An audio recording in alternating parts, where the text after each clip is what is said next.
Bé, seguiremos con el tema de los reinos, haciendo un breve resumen de lo que habíamos comentado en este trimestre, de cómo las mónadas van impulsando la evolución de los reinos. Dijimos en un principio, quizá... Sí. Más fuerte, quizá. Dijimos en un principio que una gran expresión, una gran entidad simbolizada con el ojo, la vida una, decide encarnarse, decide manifestarse y lo hace de una forma triple. Y luego de una forma séptuple. Estas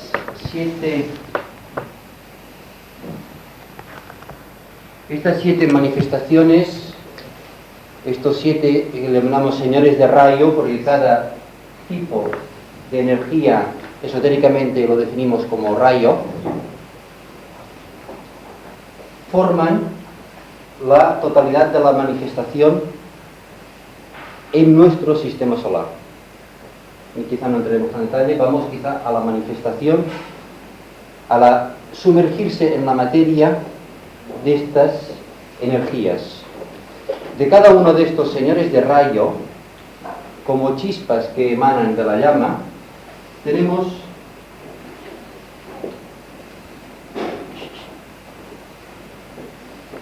toda una serie de mónadas que en su propio plano, en el plano monádico, esto es resumen de anteriores charlas y lo he comentado en distintas. O sea, voy rápido porque si no, no alcanzaremos nunca. En su propio plano, cuando manifiestan, forman el primer reino de esencia monádica. Luego pasan al plano átmico, el primero, el segundo, reino de esencia monádica. Pasan al plano búdico, forman el tercer reino de esencia monádica. Es decir, esas mónadas, cada vez que se manifiestan un conjunto de mónadas, decimos que se manifiesta una oleada de vida. Y esto sucede al principio de cada cadena. Entonces, cuando hay un cambio de cadena, esto quizá en la próxima charla, si no da tiempo, lo haremos. Cuando hay un cambio de cadena, las mónadas que forman el primer reino de esencia monádica pasan al segundo reino, que hay otra manifestación de nuevas mónadas emanadas de los señores de rayo. Siguen introduciéndose en la materia y en el plano mental abstracto forman el primer reino de esencia elemental. Cuando alcanzan el plano mental concreto, segundo reino de esencia elemental, y cuando alcanzan el plano astral es el tercer reino de esencia elemental. Estos tres primeros reinos de esencia monádica desconocemos absolutamente cómo funcionan. Estos tres reinos de esencia elemental son la sustancia que el hombre manipula en los planos correspondientes. O sea, cuando nosotros creamos emociones, pensamientos concretos o pensamientos abstractos, estos pensamientos están personificados, están vitalizados por el hombre, energizados por el hombre, pero son entidades elementales, son los agregors, todo esto son esencia elemental. Vamos a seguir. Cuando alcanza el plano físico, tenemos el primer reino, tal como normalmente se entiende el primer reino. Es el reino mineral. Cuando la mónada, una unidad, vamos a suponer una mónada en su propio plano. Cuando esta mónada, este espíritu puro, espíritu virginal, va descendiendo, se va sumergiendo en la materia, va tomando un átomo del plano átmico, un plano del plano búdico, un átomo del plano mental y forma la tríada superior. Estos átomos están ligados a la mónada por un hilo de vida denominado sutratma, y estos átomos permanecen unidos a la mónada en toda su evolución. Son los átomos permanente átmico, átomo permanente búdico, átomo permanente mental. Luego, cuando se sumerge más, del cuarto subplano del plano mental, tenemos, ya no son átomos, una molécula, la unidad mental permanente, del plano astral otro, y del plano físico otro. Tenemos la tríada superior, la tríada inferior. Estos átomos, cuando alcanzan el reino mineral, se envuelven por tres envolturas. Me refiero simplemente a la tríada inferior. Estas tres envolturas es una envoltura de materia etérica, otra envoltura de materia astral y otra envoltura de materia mental. Esto ya se dijo, voy rápido porque todo esto ya se dijo. Pero esta envoltura no une solamente esto que se dibuja,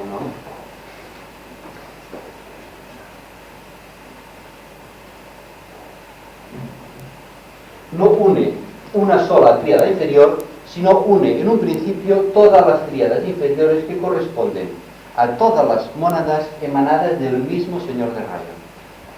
Así, en el reino mineral tenemos 7 almas grupales. Esto se le llama un alma grupal, una correspondiente a cada tipo de rayo.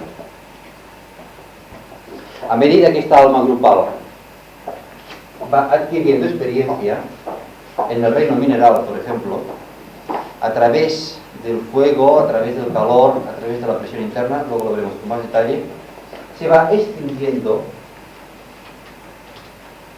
esta alma grupal hasta que llega un momento que cada alma grupal tiene menos tríadas inferiores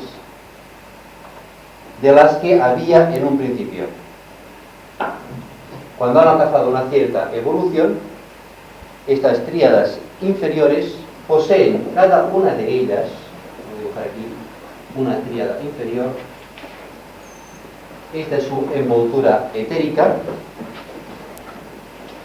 aquí tenemos otra, y este sería un alma grupal con 2 tríadas inferiores del reino vegetal, con cuerpo etérico diferenciado, pero envoltura astral común y envoltura mental común. Cuando las tríadas inferiores siguen evolucionando por la experiencia y pasan al reino animal, poseen envoltura etérica común, envoltura cuerpo etérico, en este caso ya es cuerpo etérico, envoltura o cuerpo astral individual, cuerpo etérico individual, cuerpo astral individual y cuerpo mental común. Y cuando estas unidades, por la evolución, luego veremos con más detalle cada reino,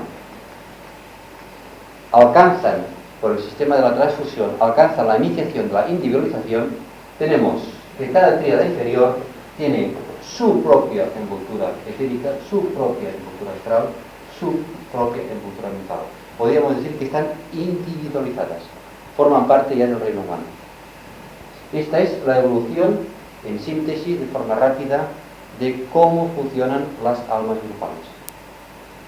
El sistema tiene la ventaja que en los reinos inferiores o los reinos subhumanos, la experiencia tomada por una tríada inferior es compartida por el conjunto de tríadas de toda su alma grupal. Con lo cual es una información que no forma parte solamente del individuo, sino que forma parte de la especie. Podríamos decir que un individuo de la especie, por ejemplo, un perro, ha sido muerto atropellado por un coche. Cuando muere, esta información pasa a toda la alma grupal de todo un grupo de perros. Y entonces otro perro, en su instinto, tendrá el mecanismo de defensa contra el coche, aunque él, como tríada inferior, no haya sido personalmente, podríamos decir, atropellado por un coche. Es el sistema evolutivo en los reinos inferiores. Vamos pues a estudiar la conciencia que tienen, desde nuestro punto de vista un poco difícil, desde el punto de vista de conciencia humana, la conciencia que tienen los reinos subhumanos. Hay tres aspectos básicos de la evolución. El aspecto vida, que es el aspecto monádico, el aspecto superior. El aspecto conciencia, uno. El aspecto conciencia y el aspecto forma o apariencia.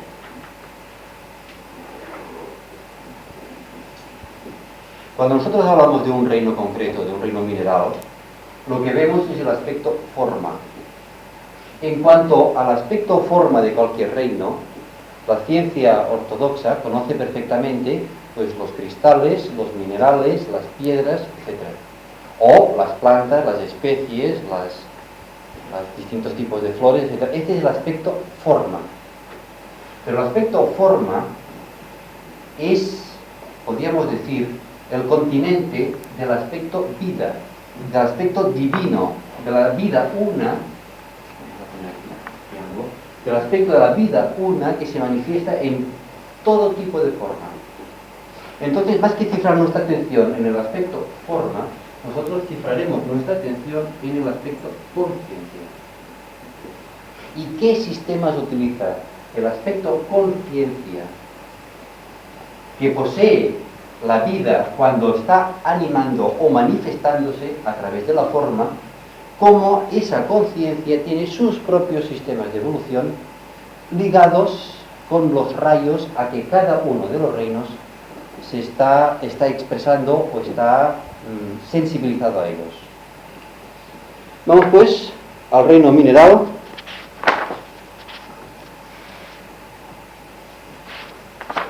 Así de una forma rápida.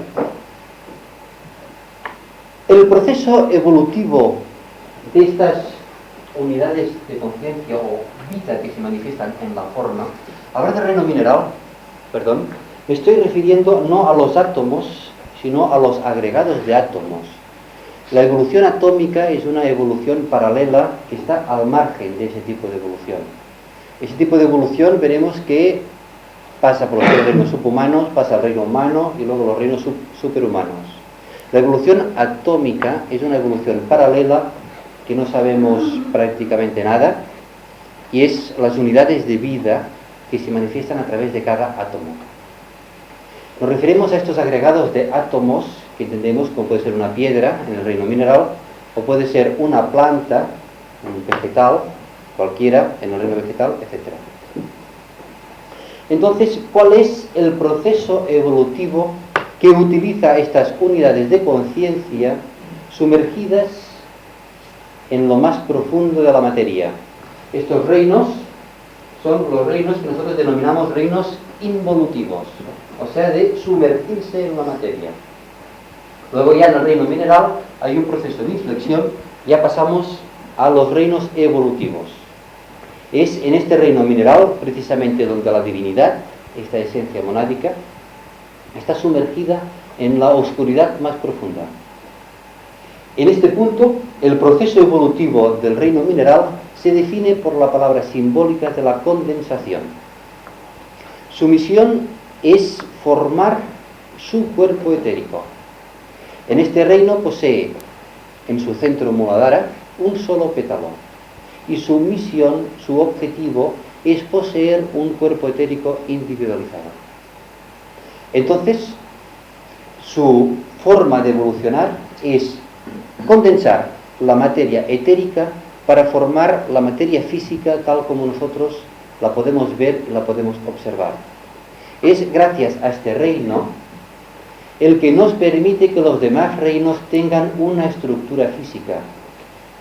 Nuestro mismo cuerpo está compuesto en el fondo de una estructura mineral que nos da la consistencia sólida. y así todos los demás reinos, vegetal y animal. Este es su proceso de condensación. El agente evolutivo que utiliza el reino mineral son tres: es el fuego, la presión y el calor interno. La experiencia que tienen estas unidades de conciencia sumergidas en las formas minerales vienen activadas por, podríamos decir, las experimentaciones o los agentes más duros, podríamos decir. Es, por ejemplo, a base de la presión, a base del golpeteo, como las unidades de conciencia minerales de una herradura van evolucionando hasta convertirse en el objetivo del reino mineral, que es la radiación, hasta que se convierte de forma radioactiva. Esto lo veremos luego a la hora del objetivo. El secreto. Bueno, vamos a hablar también de los rayos que rigen el reino mineral. Esto vamos a ponerlo aquí porque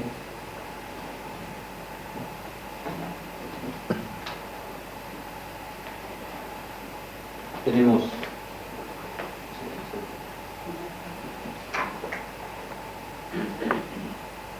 primer reino, el mineral. El reino mineral está regido o está canalizado en dos rayos: el séptimo y el primero. Estos rayos principalmente están regidos por el séptimo, y este rayo es el que rige el secreto del reino mineral, el secreto de la transmutación. El séptimo rayo, usted sabe, es el rayo de la magia, el rayo ceremonial, el rayo de la organización. Es precisamente en este reino donde ese rayo, el séptimo, da lugar a estas creaciones tan tremendamente organizadas, como puede ser un cristal, en sus distintas formas de cristalización. Es debida a la influencia del séptimo rayo. Y es precisamente el primer rayo, el rayo de la voluntad, que imprime a esta materia tan sólida, a esta materia tan inerte, tan tamásica, como se dice esotéricamente, imprime un movimiento. Es la combinación de estos dos rayos, del rayo de la voluntad, del rayo del poder, el primer rayo, y del rayo de la magia organizada, el que hace que el reino mineral tenga esta gran cantidad de formas tan distintas y tan estructuradas, podríamos decir. Si analizáramos cualquier molécula sólida, veríamos los átomos dispuestos en unas combinaciones realmente espectaculares. Esto es debido a este rayo, al séptimo rayo trabajando en el reino mineral. Cuando hablamos de rayos que se manifiestan en un reino, nos referimos a los rayos que se manifiestan a través de la entidad que es este reino. Cada reino es la forma de manifestación de una entidad. El reino mineral es la forma en la que se manifiesta una entidad. Entidad, reino mineral. Entonces, esta entidad, de la misma forma que, por ejemplo, el hombre puede responder a un rayo de la mente o un rayo del cuerpo físico, esta entidad responde a estos dos rayos, que a través de dos chakras, el chakra Muladhara y el chakra Sahasrara de esta entidad, canaliza estos dos rayos, o estas dos energías, a todas las partículas, a todas las células de su cuerpo, es decir, a todas las formas minerales. Esto es importante porque luego veremos al hablar del reino vegetal que una cosa es la evolución de las unidades de conciencia que están en un reino determinado, de la evolución de la entidad que se manifiesta con su cuerpo de manifestación, este reino en particular. Este reino mineral, como decía, canaliza estos dos tipos de rayo y dan lugar a esta magia organizada, esta transmutación. El sistema evolutivo del reino mineral podríamos decir que es la alquimia. La alquimia es el poder de hacer evolucionar la conciencia que se manifiesta a través de unidades del reino mineral mediante el calor, mediante el fuego. Recuerdan que el alquímico está en el laboratorio manipulando unos elementos, transmutando estos elementos mediante sucesivas evaporaciones, fusiones. En definitiva, está aplicando el calor y el fuego. El objetivo del reino mineral es conseguir radiación. La radiación tal como la entendemos físicamente, y fue precisamente ahora, hace relativamente pocos años, cuando el entrante séptimo rayo consiguió o hizo que tres iniciados de este séptimo rayo precisamente, el matrimonio Curie y Millikan, descubrieran de forma fehaciente, de forma palpable, la radioactividad en los minerales. Es precisamente este séptimo rayo el que ha permitido que el hombre descubriera toda la energía nuclear, bombas atómicas, etc. El cómo el hombre utilice esta energía es problema kármico del hombre. Para la unidad mineral representa la radiación o una explosión atómica o un reactor nuclear, representa para aquella unidad de conciencia, representa una evolución, una iniciación. Vamos quizá a pasar, ya saltando las cosas, al reino vegetal. En el reino vegetal vemos que difiere básicamente del reino mineral, en que posee ya las tríadas inferiores, poseen un cuerpo etérico individualizado. El proceso de transmutación del reino mineral, de condensación de la materia etérica, le ha permitido, mediante la experimentación, que cada tríada inferior posea un cuerpo etérico diferenciado. El cuerpo etérico tiene 4 subplanos. El primero que posee diferenciado es el cuarto subplano o éter químico. Este éter químico es el que rige las funciones de asimilación y de excreción. Vemos que a la diferencia entre una molécula o una unidad, una forma mineral de una vegetal, la célula, por ejemplo, es que la célula toma alimento y expulsa los restos. Esto es lo que define, podríamos decir, la barrera, esotéricamente hablando, entre el reino mineral y el reino vegetal. ¿Por qué una unidad de conciencia vegetal se permite el lujo, podríamos decir, de asimilar y de sacar los restos? Porque posee el cuarto subplano, un cuerpo etérico del cuarto, que es el éter químico.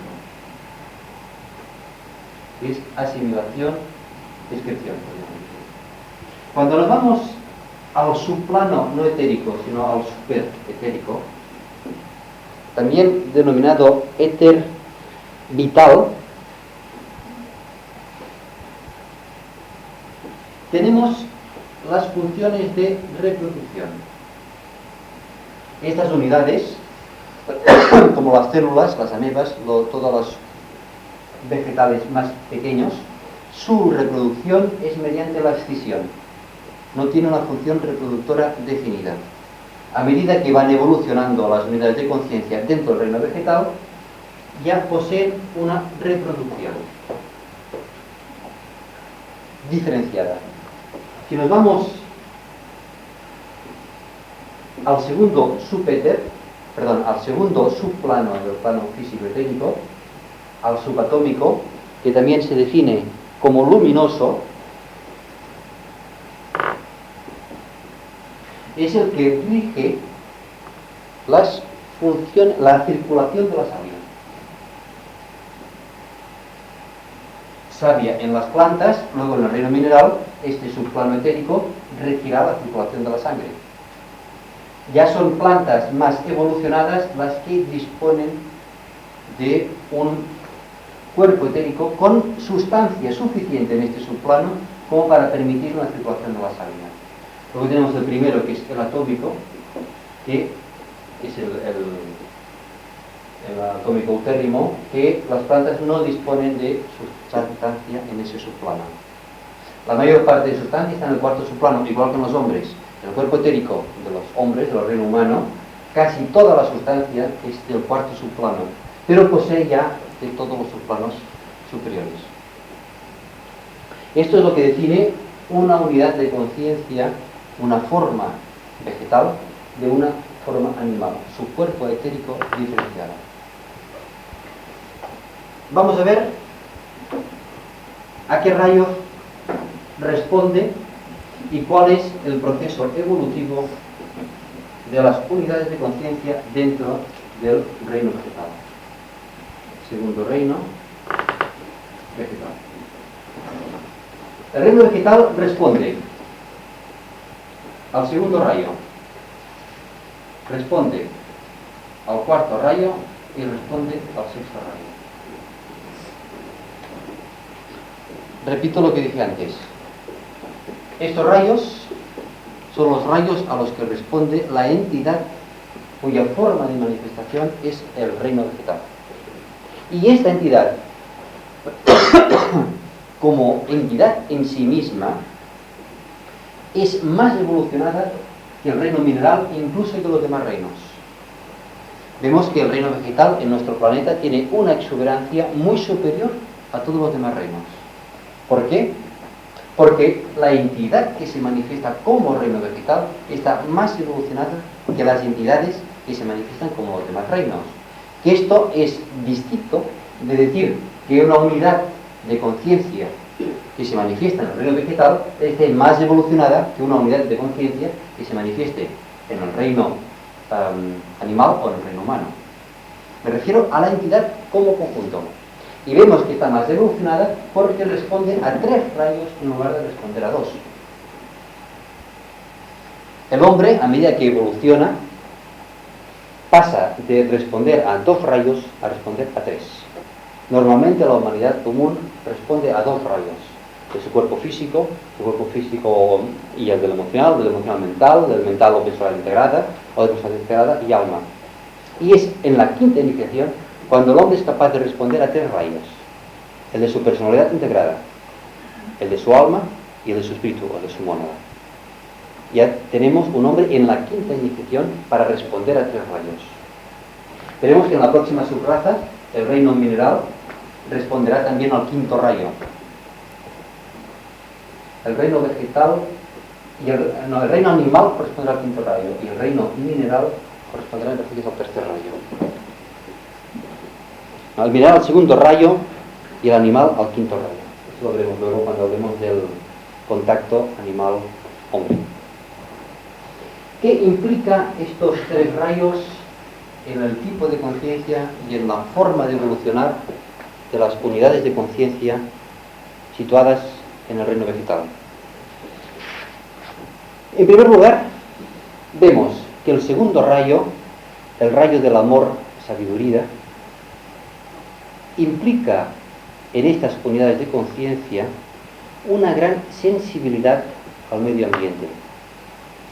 Esta sensibilidad es la que le permite expresar esta belleza, este olor, este sabor tan característico del reino vegetal, que sirve de sustento a los demás reinos.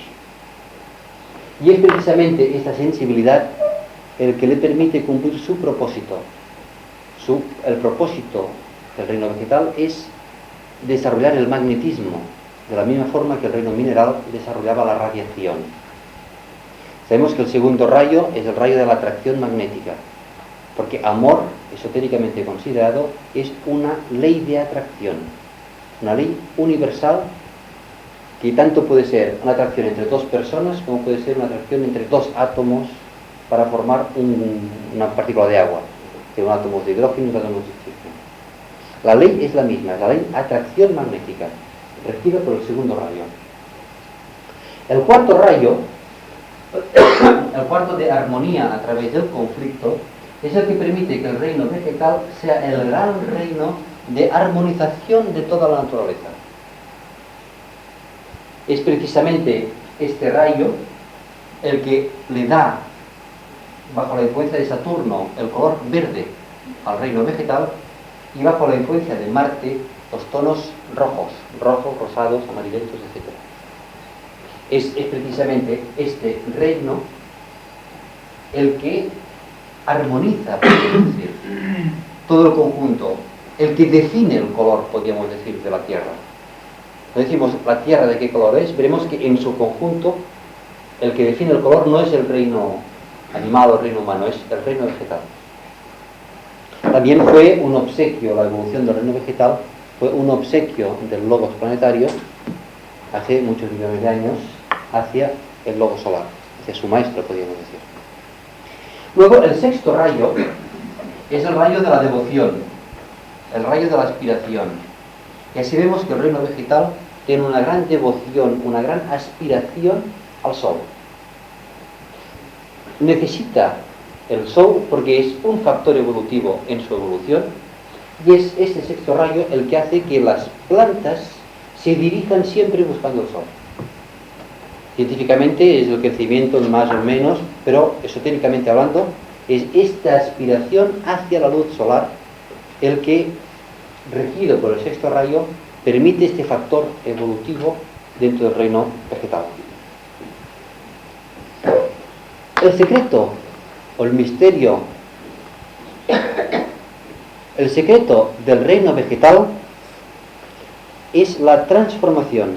Dijimos que en el reino mineral era la transmutación, la alquimia.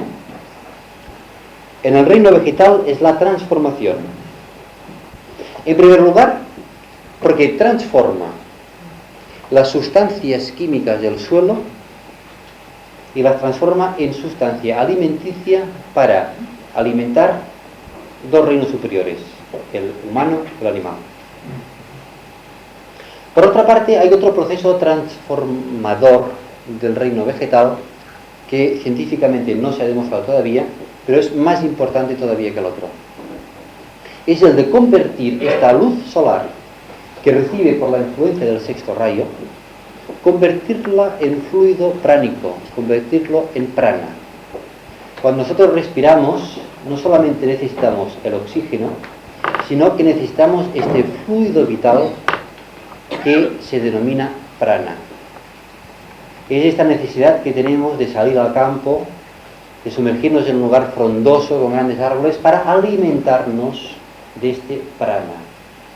Es precisamente este prana el que nos permite ponernos en contacto con lo que se denomina la luz astral.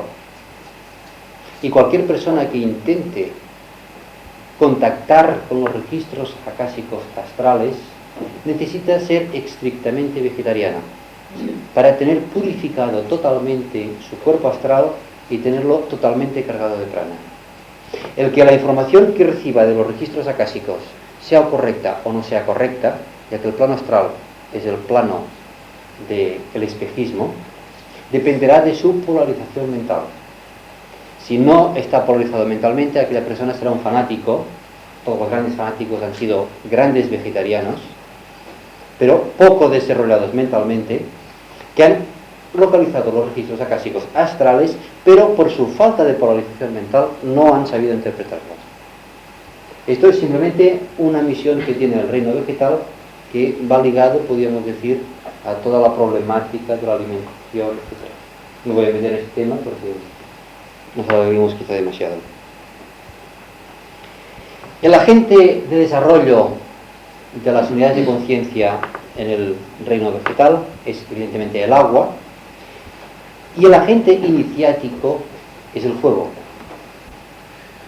De la misma forma que el reino mineral evolucionaba y tuvo una gran evolución durante la Guerra Mundial por la gran cantidad de explosiones, gran cantidad de ruidos, fábricas de armamento que manipulaban el reino mineral, el reino vegetal también últimamente está teniendo un gran número de iniciaciones con estos grandes incendios, porque el fuego es el agente iniciático del reino vegetal.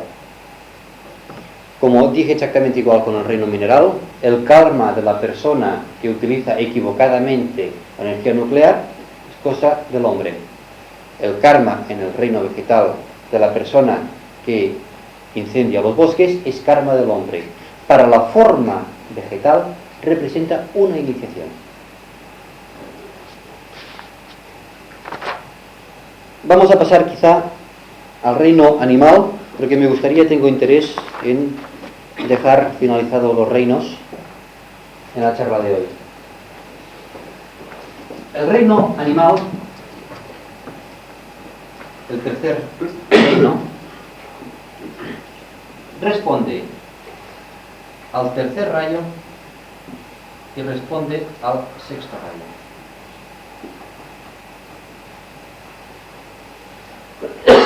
Vamos a ver qué influencias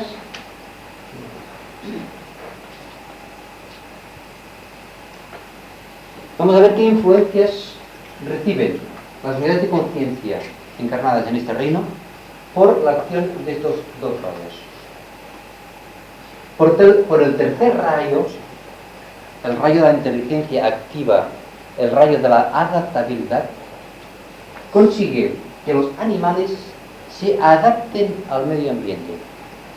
Este proceso evolutivo que descubrió o puso en conocimiento Darwin de la evolución de las especies por la adaptabilidad al medio ambiente es consecuencia de la influencia del tercer rayo que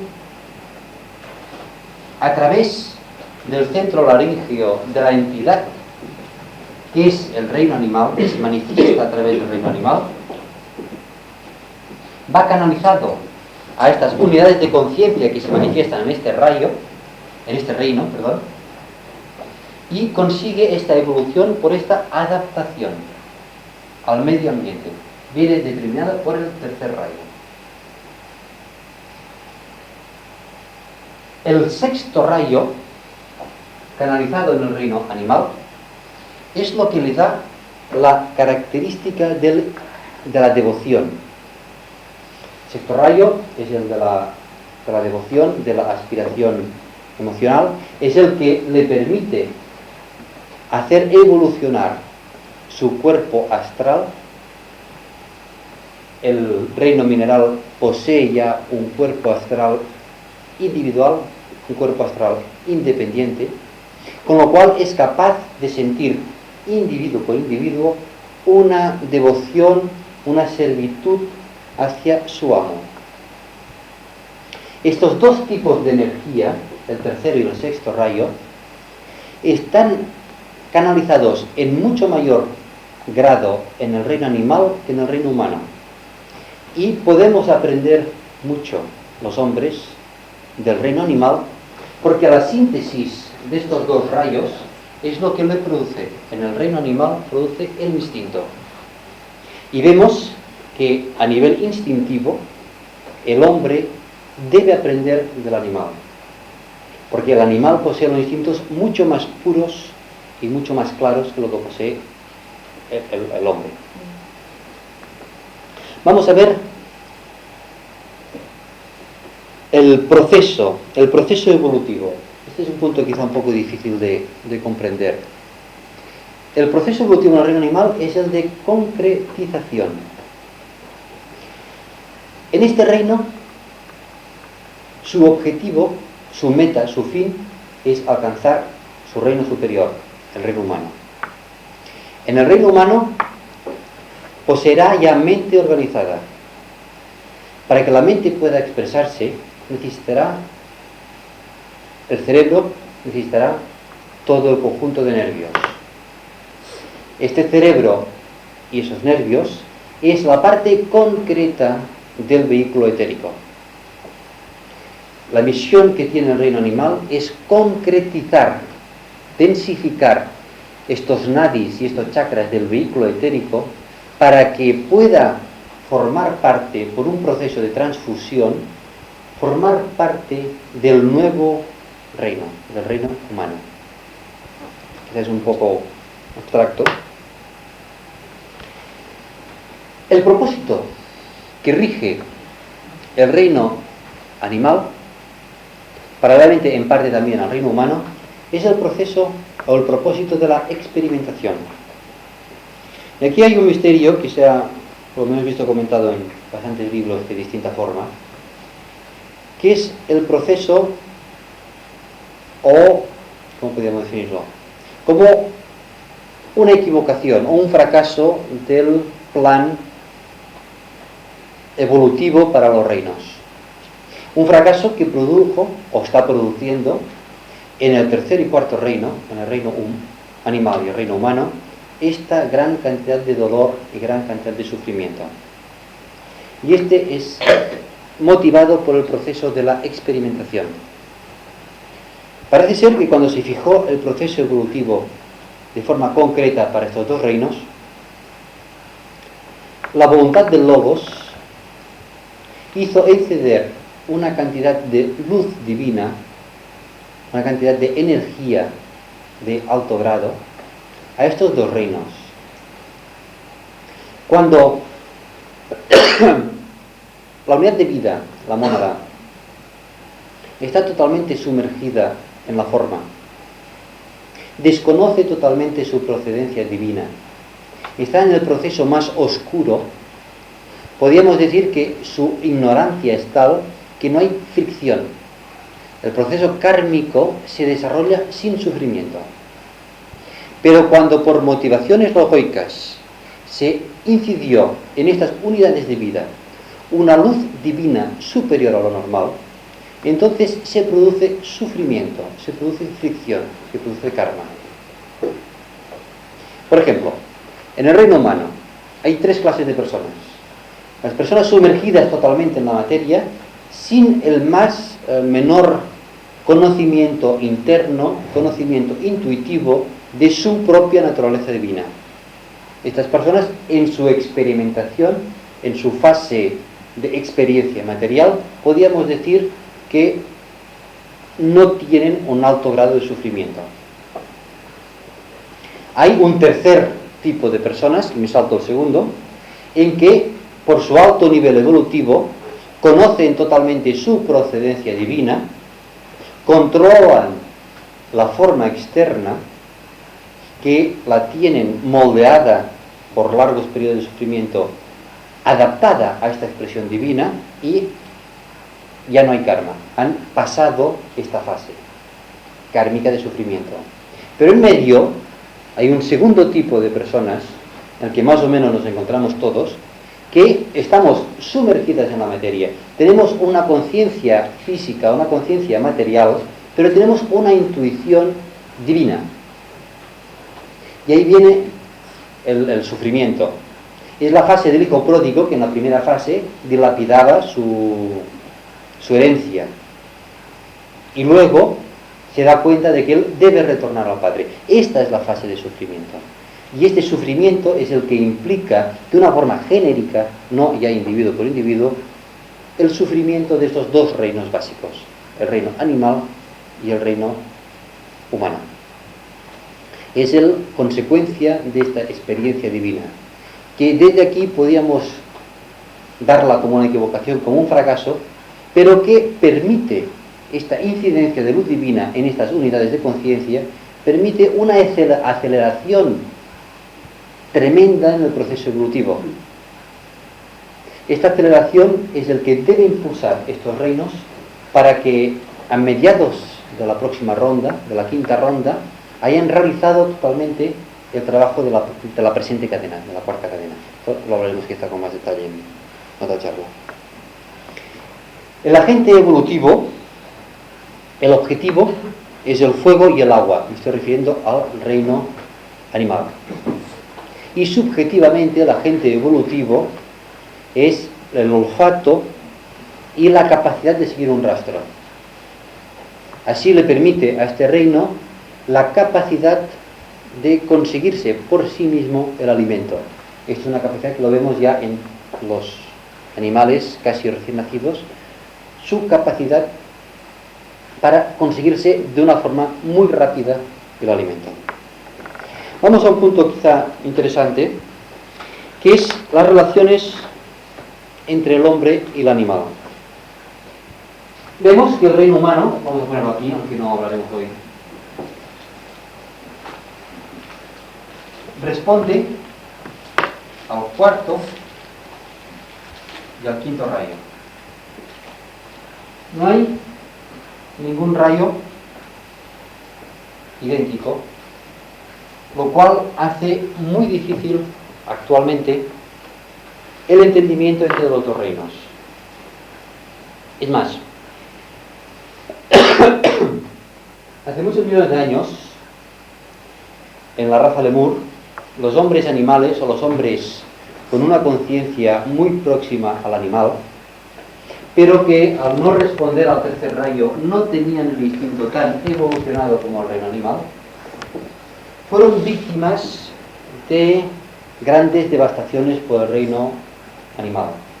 Estas devastaciones han seguido casi hasta nuestros días, hasta hace unos 200 años, en las zonas del planeta en África, donde el reino humano estaba en muy inferioridad de condiciones con relación al reino animal.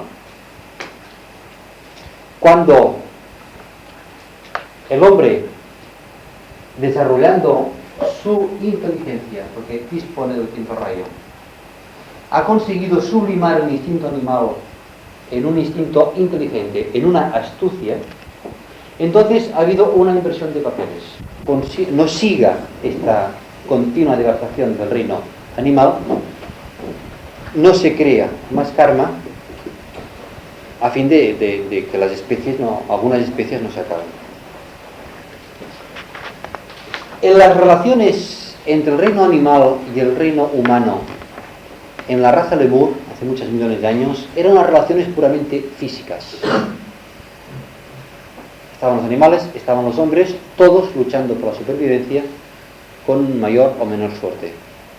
Pero cuando llegó la raza Atlante, hablaremos con más detalle de las razas, hubo un momento en que hubo una gran afluencia de segundo y cuarto rayo. Estos rayos de la armonía y de la atracción magnética, del amor, hicieron posible que las jerarquías que dirigen la evolución en el planeta consiguieran que el temor mutuo del reino humano en frente al reino animal, o del reino animal en frente al reino humano, esos temores se disiparan. Y es a partir de entonces donde se empezó la domesticación de ciertos tipos de animales, precisamente los animales que estaban más avanzados. En primer rayo, el animal más avanzado es el elefante, que es el que está a las puertas de la individualización. En el segundo rayo es el perro, del tercer rayo es el gato y del sexto rayo es el elefante. Otros animales, pertenecen a otros rayos, están más lejos de alcanzar esta puerta de entrada al reino humano que denominamos individualización. Están más lejos de recibir esta energía, este sonido, esta palabra que les permitirá franquear la entrada en el reino humano.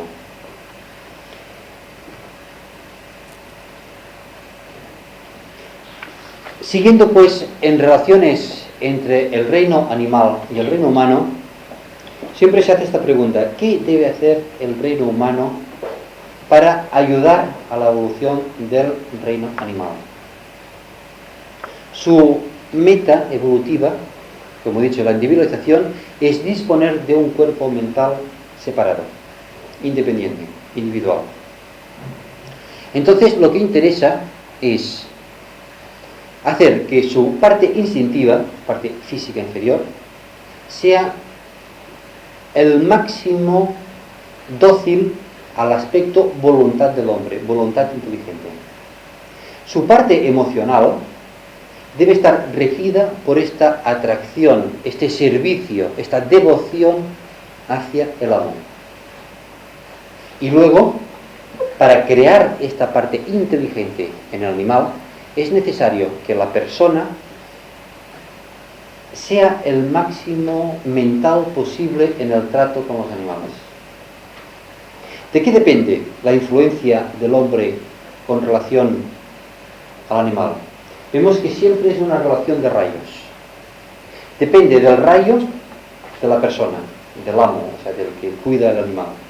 Depende del rayo del animal. Y después también depende de los rayos que hay en manifestación.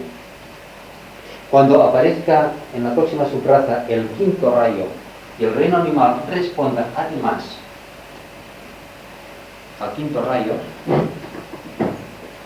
entonces será posible un acercamiento entre estos dos reinos, tal que probablemente se abrirá otra vez la puerta de la nebulización, que en este momento está cerrada. ¿Cómo se produce el fenómeno? Esto quizá lo voy a dejar otro día, cuando hablemos de la nebulización. Hablaremos también de la nebulización en el reino. Como resumen, el trabajo del hombre con los reinos subhumanos es, para el reino mineral, el trabajar con la alquimia y la magia, la manipulación del reino mineral. Con el reino vegetal, fomentar este impulso de armonía del reino vegetal que se manifiesta como perfume y adaptar la vida vegetal al uso o a la utilidad del reino animal y del reino vegetal. Luego, el reino animal, como he dicho, estimular el aspecto instintivo y elevarlo a nivel inteligente. Entonces dejamos todo el aspecto de individualización del reino animal cuando hablemos también de la individualización del reino humano. Quizá me he extendido un poco más. Sí, pero creemos que hay bastantes caras nuevas. Si puedes dar una pincelada de 2 minutos respecto a qué son los rayos. ¿Qué son los rayos? 2 minutos. 2 minutos. Casi nada. Bueno, el esoterista es la persona que ha descubierto de que todo es energía, de que la materia no es nada más que energía en un nivel denso, en el condensado, y de que el espíritu es también energía en un nivel más sutil. Entonces, cuando el esoterista intenta estudiar la realidad, intenta estudiar las leyes que rigen esta realidad objetiva y subjetiva, entonces debe analizar por fuerza cuáles son las energías básicas de las cuales, y por su yuxtaposición e implicaciones mutuas, está regido todo el universo. De la misma forma que una persona, un pintor que estudia las formas físicas, debe analizar los colores y llega a la conclusión de que existe 3 colores básicos y 7 colores que forman el arco iris. De una forma análoga, el esoterista descubre que son 7 energías básicas en este universo. Estas 7 energías están personificadas, están manipuladas, están dirigidas, están controladas, no sé si va la expresión, por 7 grandes entidades que denominamos señores de rayo. Entonces, cualquier fenómeno, vemos que hay unas energías implicadas. Por ejemplo, en nuestro devenir, en nuestro actuar de cada día, estamos manipulando consciente o inconscientemente, generalmente inconscientemente, estamos manipulando estas energías. Así tenemos, por ejemplo, que es la energía de séptimo rayo, el de la magia organizada, que está rigiendo la actividad sexual a través del centro sacro. Los centros, pues algunas personas no han venido, son centros o chakras, son puntos de conciencia o puntos de manipulación de energía o vórtices o remolinos de energía dentro de nuestro cuerpo que, podríamos decir, condicionan nuestra vida interior, nuestra vida psíquica. La energía a través del plexo solar, por ejemplo, una energía de sexto rayo, que es la que acostumbra a canalizar este plexo, es la energía de las emociones, de la sensibilidad, de la aspiración, etcétera, etcétera. Es una energía de sexto rayo que definimos como energía de devoción. Y así, enumerando quizá los 7 rayos, el primer rayo es el de voluntad, poder. Segundo rayo de amor, sabiduría. Tercer rayo de inteligencia activa. el cuarto rayo de armonía a través del conflicto, el quinto rayo de inteligencia concreta, el sexto rayo de devoción y el séptimo rayo de magia y ceremonial. Ahora, estos rayos continuamente están entrando y saliendo de manifestación a través, por ejemplo, en todo nuestro Manvantara, en la encarnación actual de nuestro logo solar, está rigiendo básicamente el segundo rayo. Todos los demás rayos están relacionados con el segundo. Luego, por ejemplo, en el zodíaco mayor, cada 25.000 años, están entrando y saliendo todos los rayos. En cada signo de este zodíaco mayor, 2100 años aproximadamente, también están entrando y saliendo todos los rayos. Luego hay ciclos numéricos. Por ejemplo, un primer rayo entra y sale cada 1.000.000 de años, cada 100.000 años, cada 10.000 años, etcétera, hasta cada año. Un séptimo rayo, por ejemplo, cada 7 millones, cada 700.000 años, etcétera. Esto es para que tengan una idea de la gran complejidad que representan las entradas y salidas continuamente de los rayos. La desaparición o la salida de la manifestación del sexto rayo en un ciclo menor, porque en un ciclo mayor todavía permanecerá algunos miles de años, es lo que hace que todos los movimientos devocionales, todos los movimientos místicos vayan pasando un poco a la historia, y la entrada del séptimo rayo es el que hace que los movimientos esotéricos vayan adquiriendo, y concretamente la masonería, que está regida por el séptimo rayo, vaya adquiriendo cada vez más impulso. La entrada hace 200 años del quinto rayo de la mente es el que impulsó todo el movimiento científico. O sea, todos los rayos van entrando y saliendo, las naciones responden a los rayos, las personas responden a los rayos, hay mónadas que entran acompañadas del rayo, etc. Esto para que tengan una idea muy general de la complejidad que representan los rayos dentro del esoterismo. Hay también otro aspecto curioso. Sí, pero me explica una pregunta quizá, ¿no? Perdón, no había Yo te visto. quiero preguntar si algún día hablarás del mar, de los océanos, no como agua, como elemento agua, sino como todo esto, si algún día vas a hablar de ello. Bueno, a mí me gustaría un día hablar de un tema que es muy práctico y muy positivo, que es, por parte de la humanidad, el control del cuerpo astral. Es el gran campo de batalla de la humanidad. Y el plano astral está regido por el agua. Recordarán que el plano astral es el subplano físico líquido cósmico. Entonces, el hecho de que actualmente haya tanta agua en nuestro planeta, hay tanta agua, no lo mencionamos casi. y hay tanta agua dentro de nuestro cuerpo físico, Sí. que es lo que predomina, Entonces, es debida a nuestra actitud básicamente emocional. Entonces, el paso más concreto que tiene que avanzar la humanidad en su mayor grado es el control del cuerpo emocional por el cuerpo mental. Entonces veremos cómo funciona el cuerpo emocional, cómo se crean las formas emocionales, cómo funciona el cuerpo mental y cómo podemos llegar al control del cuerpo emocional por el cuerpo mental. Luego hay otra fase de la humanidad que es el control del cuerpo mental ya vía el alma, que es el objetivo de las personas más avanzadas dentro de nuestra humanidad, dentro de la cual creo que nos encontramos. O sea, hemos de llegar al control de la personalidad integrada por el alma, vía el antakarana. Pero si queremos establecer contacto con el alma, hace falta, sine qua non, tener un control del cuerpo emocional por la mente. Y es esta mente la que nos permitirá tener lo que esotéricamente se habla de una personalidad integrada, de la alineación de la personalidad.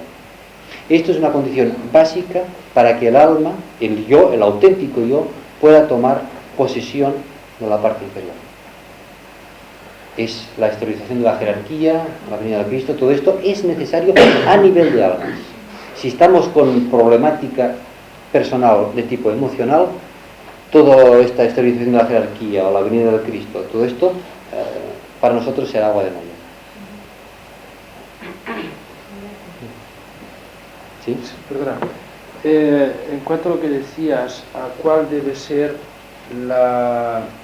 acción o interacción del reino humano con los reinos subhumanos, aunque lo has mencionado, quizás no te has metido por falta de tiempo en ello, hay otros aspectos como es el aspecto que mencionaste en cuanto al reino mineral, que es la radiación o irradiación, este magnetismo, esta influencia de los diferentes rayos, también está con el hombre en el momento en que de alguna manera, encarando lo superior, ¿no?, puede también abarcar de alguna manera lo inferior a través de esta expansión de tipo horizontal, ¿no? O sea, en la expresión de la luz, de la cruz. O sea, la acción esta es esta radiación que no solamente se intercambia en el momento, por ejemplo, pues qué sé yo, de triturar unos asfaltos o de hacer un cierto tipo de injerto en una planta, o de hacer un cruce o unos mimitos a un perro o un caballo, etcétera, sino este tipo de interacción en ambas radiaciones en las cuales las auras están interpenetradas, ¿no? Entonces, un poco este aspecto lo ilustra un cuento indio, que siempre quieren explicar algo, explican un cuento, ¿no?, en el cual es largo, pero en fin muy cortito. Cuando el perro está un poco lejos, va al amo y le pega una pedrada. Y dice su amigo, ¿pero qué has hecho? Dice, no, es que le quiero enseñar que no debe de fiarse ni de su amo, ¿no? Es decir, de alguna manera pone este koan, este interrogante en la mente del perro para que más adelante se acuerde, ¿no? O sea, no solamente este aspecto de educación o como has dicho, de maestranza, ¿no?, de amaestramiento, sino incluso estas dudas que a nivel quizás muy subjetivo van quedándose imbuidas dentro de aquella personalidad en encarnación, ¿no?, que puede ser el perro. Una forma de elevación de los reinos subhumanos hacia la divinidad se llevará a cabo cuando la misma humanidad se eleve hacia la divinidad. Voy a tener en cuenta que los reinos subhumanos forman parte del cuerpo del hombre. El hombre, en definitiva, se podía definir como un dios más un animal. Ahí viene su gran fricción, su gran conflicto interno. Y un animal, podríamos decir, que es un vegetal capaz de sentir. Y un vegetal, podríamos decir, que es un mineral capaz de crecer. O sea, siempre van encadenados. Estos tres reinos quedan sintetizados en el reino humano. El reino humano es el sintetizador de los tres reinos inferiores. En cualquier sistema de 7, el 4 es el punto medio. Esto parece una perogrullada, pero tiene un sentido profundo. Es precisamente el centro el que sirve, podemos decir, el punto focal de todas las energías superiores deben transferirse a través del reino humano hacia los reinos subhumanos. Cuando el reino humano no está de acuerdo con el plan divino, los reinos subhumanos sufren consecuentemente. De la misma forma que cuando la humanidad está gimiendo con dolores de parto por la aparición del Cristo interno dentro de ella, todos los reinos subhumanos serán paralelamente redimidos, si vale la expresión. No solamente el cuerpo inferior, la personalidad del hombre serán redimidos, sino a nivel de reinos, todos los reinos subhumanos serán redimidos. Es más, hay una analogía entre las distintas iniciaciones del hombre, quizás estoy adelantando cosas, con los reinos humanos, subhumanos.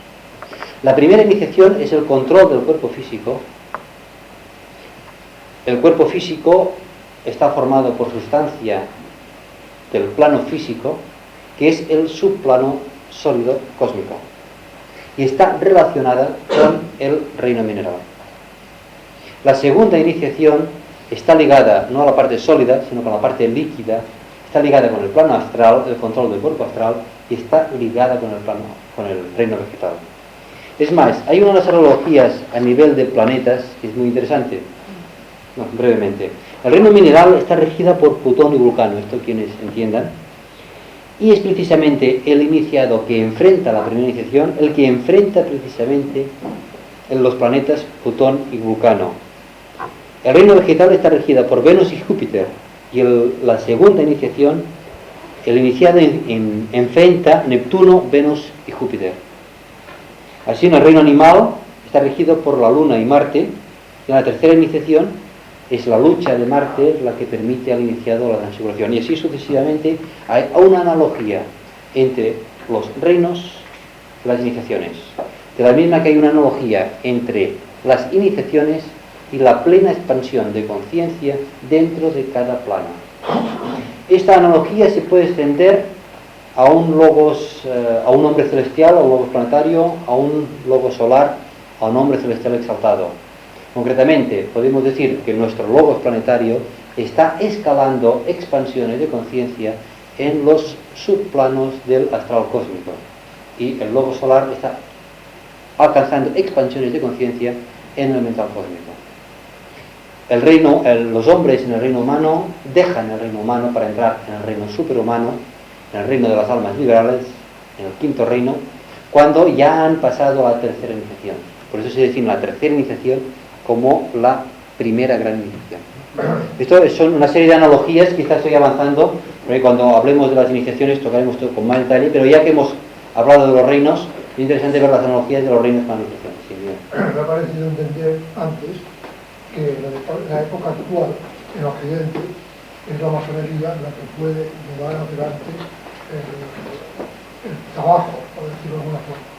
Entonces en Occidente, en Oriente, ¿cuál sería el equivalente a esta masonería? Porque claro, sabemos que la masonería está extendida en Occidente, pero en Oriente no tanto. Entonces en Oriente, ¿cuál sería el movimiento que debería encarnar esta? La masonería hay dos ramas que guardan los rituales secretos, que fueron ocultos cuando desapareció el séptimo rayo. No sé si esto que año creo que fue hace 2000 y algo, ¿no? Sí.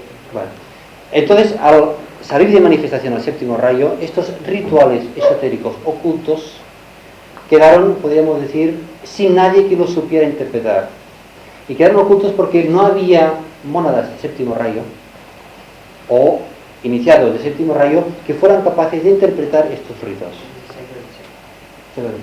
Entonces ahora vuelve a aparecer otra vez el séptimo rayo. Entonces estos cultos volverán a salir a la luz. Ahora, los cultos iniciáticos fueron heredados de la era Atlante por los iniciados por tres ramas. Fueron, lo que la Biblia son los tres hijos de Noé, ¿no?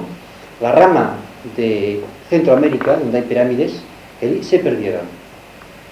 En Egipto y luego en el desierto de Gobi. Estas tres ramas permanecen ocultas el conocimiento de estos rituales iniciáticos que, podríamos decir, a nivel externo, con el hundimiento de la Atlántida, desaparecieron a nivel normal. Ahora, en cuanto a qué rama en Oriente impulsará la evolución, hemos de tener en cuenta, y eso lo veremos cuando estudiemos las razas, de que aquí en Occidente son encarnaciones básicamente de raza aria. En cambio, en Oriente son ramificaciones de subrazas anteriores de la raza aria y de las últimas subrazas de la raza atlante. Entonces, el impulso evolutivo que actualmente necesita Oriente es precisamente la estructuración de la mente. Y esta es la gran ayuda que Occidente puede prestar a Oriente.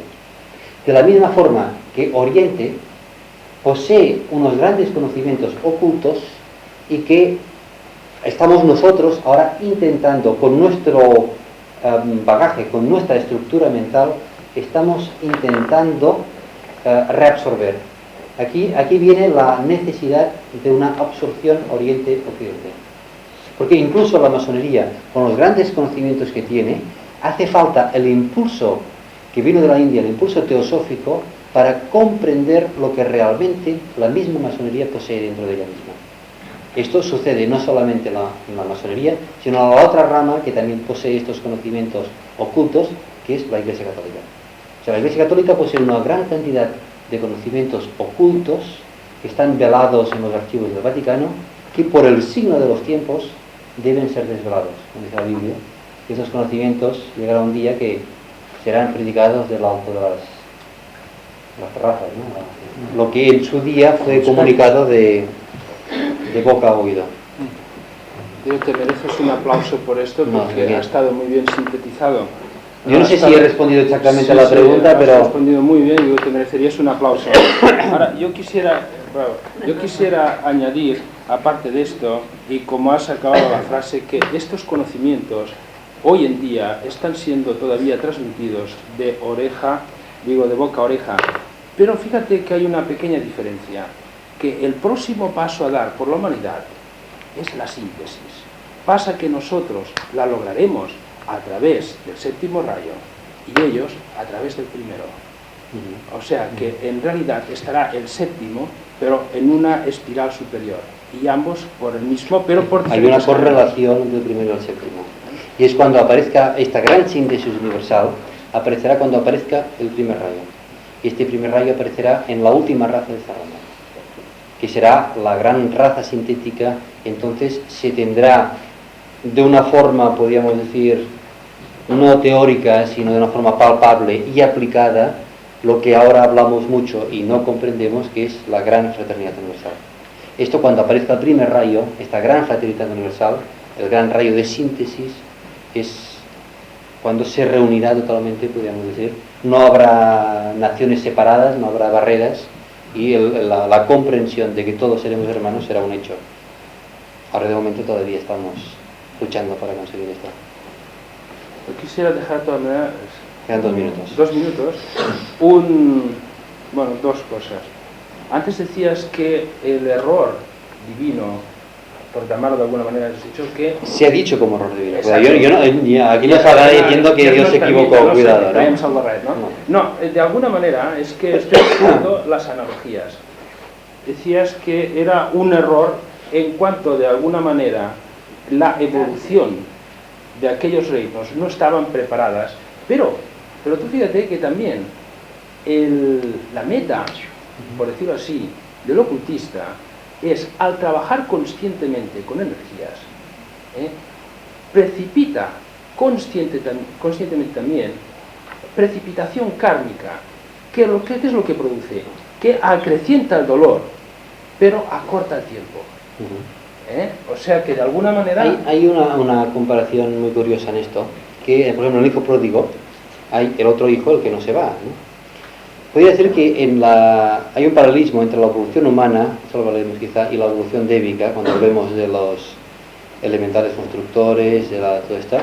En este reino, al no sumergirse tanto en la materia, el sufrimiento es mucho menor, pero la evolución es mucho más lenta.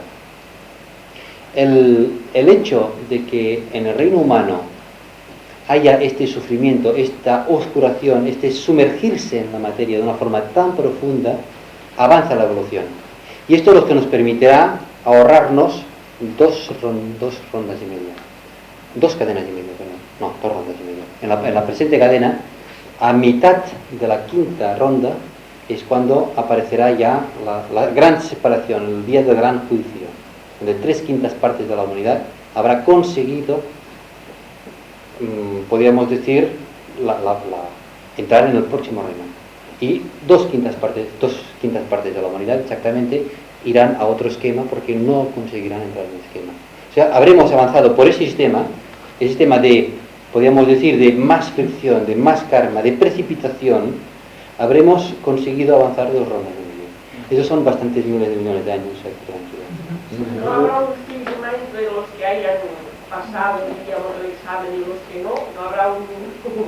Bueno, sí, evidentemente. Los que hayan pasado el examen estarán en oscuración 2 rondas y media. Y los que no han pasado el examen irán a parar a otro esquema, o lo que se llama una ronda interna. No, yo solo quería hacer una constatación, si te parece. Como se ha hablado de la masonería, para no llevar a engaño a nadie, podríamos decir que la auténtica es un núcleo cerrado y oculto.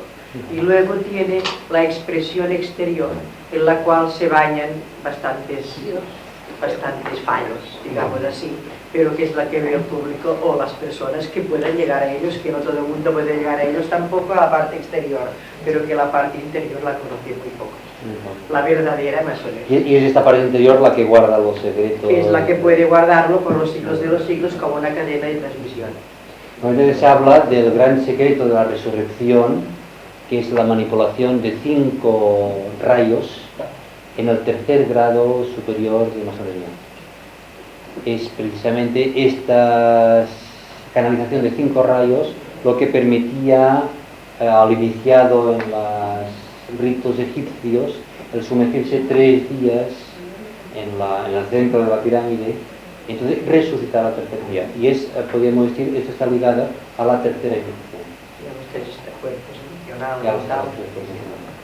Que es el secreto de la manipulación de 5 energías, de forma análoga a cómo ahora, en este momento, el planeta está recibiendo una actualidad de 5 rayos canalizados por 5 ciudades distintas.